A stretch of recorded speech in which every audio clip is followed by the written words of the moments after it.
Good morning, sir. Good morning, Your Honor. I want to apologize. I've kept you waiting, and just kept jumping people in front of you, so. That's okay, Your Honor. Okay. Are you used to waiting? I mean, you look like a pretty guy that's pretty calm.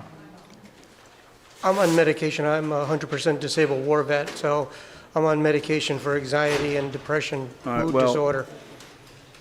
So I'm on medication that keeps me calm. The video opens with the judge immediately apologizing to the defendant, a man named Mr. John Doe, name not explicitly given, but we'll call him that for clarity, for keeping him waiting. The defendant's calm demeanor is instantly explained. He is a 100% disabled war veteran on medication for anxiety and depression. He has an apology for the judge, but the judge quickly turns the tables, apologizing to the veteran for potentially adding to his anxiety. This is a crucial start that establishes the judge's respect and empathy for those who have served. Well, if I added to your anxiety, I apologize, but. That's okay, Your Honor. Trying to do our job. That's okay. I don't have the photo ones, Your Honor. I only have this one. No. And I'd like to explain that these tickets it's saying that I have for parking prohib area and near a fire hydrant and the red light, I never received those on my vehicle, on my windshield, and this is the only thing I received in the mail. Okay. I've been having problems through the post office, which I've made complaints that certain mails are not going to my house. All right. One of these charges is that you went through a red light. I don't recall doing that, Your Honor. That's right. I want you to relax, all right? Yes, Your Honor. Don't get anxious here, right? There's nothing that's going to happen here that's going to be excitable, okay? Yes, Your Honor. All right. We have a video of the red light. I just want to look at it. Okay, Yes, Your Honor. We'll show it up here. You're charged with going through a red light on Pleasant Valley Parkway and Valley Street. We're going to look at the video right now. Yes, Your Honor. The defendant faces 4 parking tickets and a red light violation. He tries to explain that he never received the parking tickets due to ongoing post office problems. The judge, however, focuses on the red light charge and asks him to relax, assuring him nothing that's going to happen here that's going to be excitable. The judge is clearly trying to manage the veteran's anxiety before presenting the evidence. Wow. You were in a hurry. I in that vicinity, I must have been Go to the vets? late for the VA. I was heading towards the VA. I had an appointment, and I get anxious when I'm late. I see you getting anxious now. Don't get nervous. I know, I apologize. No, don't apologize to me. I'm apologizing to you. You're a war vet. What branch of the service were you in? Army, I was a sergeant, military police officer for the 119th MP Company, Yeah, and where did you serve? Iraq, back in '03 to '04. And I lost hearing. I'm a recovering cancer patient. It's due to the radiation I experienced in Iraq. I've been cancer-free now 3 years, and I have a pinched nerve in my spine, and I have anxiety disorder, severe PTSD, and manic depressive. The video evidence of the red light is shown, and the defendant's reaction is one of immediate, anxious honesty. Wow, I was in a hurry. He explains he was heading to the VA for an appointment and gets anxious when late, showing his current anxiety in real time. He then details his service, a sergeant in the Army, 119th MP Company, serving in Iraq from '03 to '04. His service-related health issues are extensive and heartbreaking. Hearing loss, recovering cancer patient due to Iraq radiation, a pinched nerve, severe PTSD, and manic depression. This is not a man looking for excuses. This is a man dealing with profound consequences of war. Are you getting adequate medical treatment from the vets? I'm on medication for these, and I see a psychiatrist once a month. It must have been one of my appointments to see my psychiatrist. How long were you in this? How long did you serve in Iraq? 13 months, Your Honor. Once you get into an accident once, you can't go back. That's when I lost my hearing to an IED, blew up near my Humvee, and I lost my left side of my hearing. Well, let me tell you how I feel about this. Okay, you have a condition that was brought about by your service to this country. You were nearly killed with a blast. You lost your hearing. You served honorably to defend all of us that are seated here today. And I think the least that we can do is show our gratitude in so many ways. And the least that I can do is say, listen, you went through a red light, you were on your way to get treatment at the vets because of a condition that was brought about by your service to this country. The anxiety was brought about because of war damage that was done to you. I think the least we can do is say, you know what, we're going to give you a pass on The this. judge's tone shifts completely to deep respect. He summarizes a stark reality. The defendant has a condition brought about by your service to this country. He served honorably, was nearly killed, and now his anxiety, which caused the speeding, is a direct result of war damage.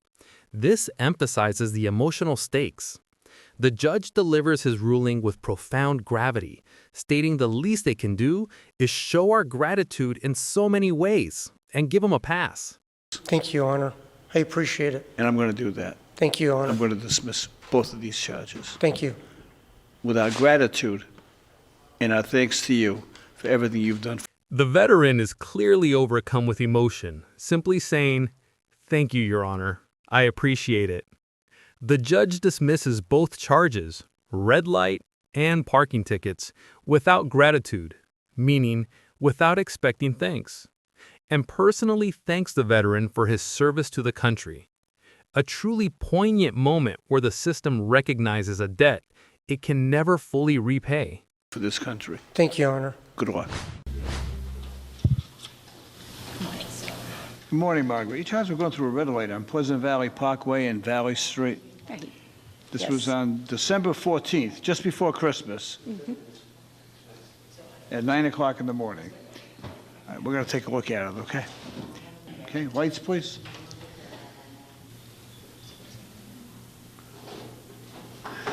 All right, Danny, can we do it again and stop it, Inspector Carrigan, when the light turns red?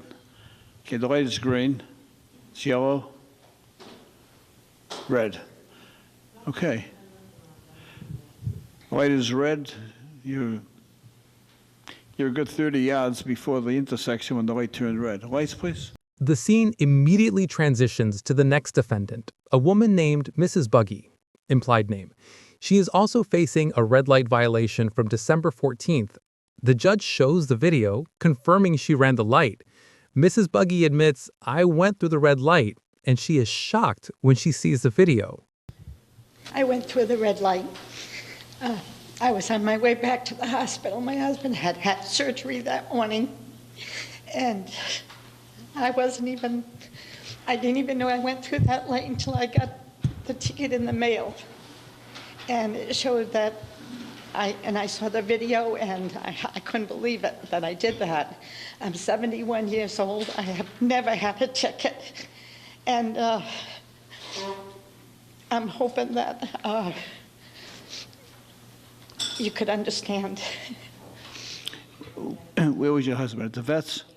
No, he was at, Roger Williams? yes. Yeah. He had had surgery that morning, and I was on my way back, and my head just wasn't on straight, I guess. So. Mrs. Buggy explains her distraction. She was rushing back to Roger Williams Hospital after her husband had surgery that morning.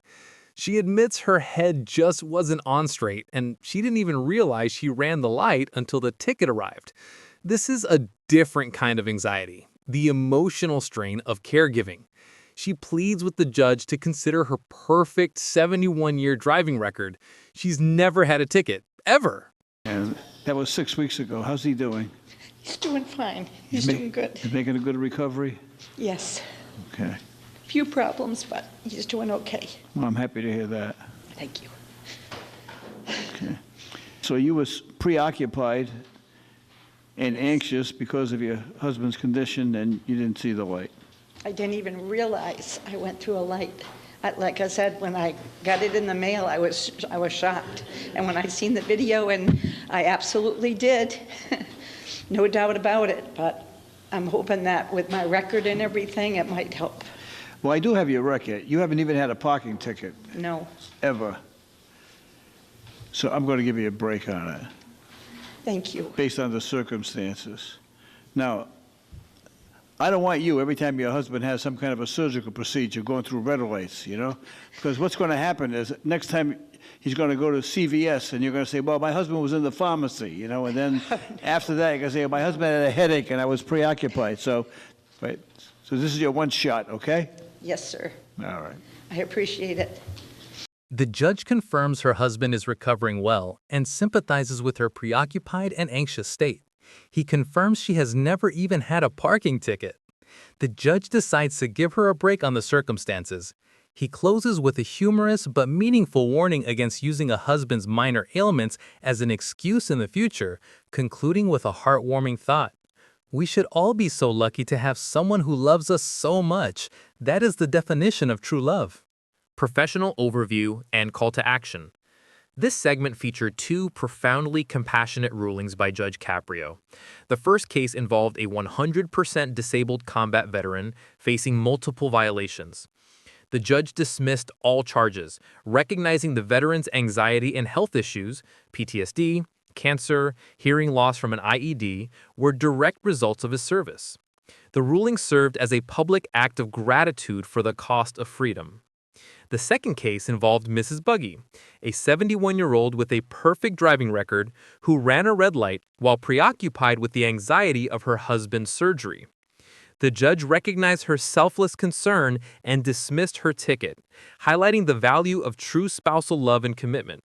Both rulings exemplify the judge's philosophy of prioritizing human circumstances over strict legal adherence.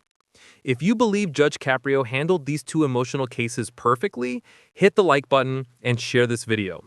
Did the veteran deserve the break, or should the law be blind? You be the judge in the comments below. And don't forget to subscribe to the channel for more powerful moments like these.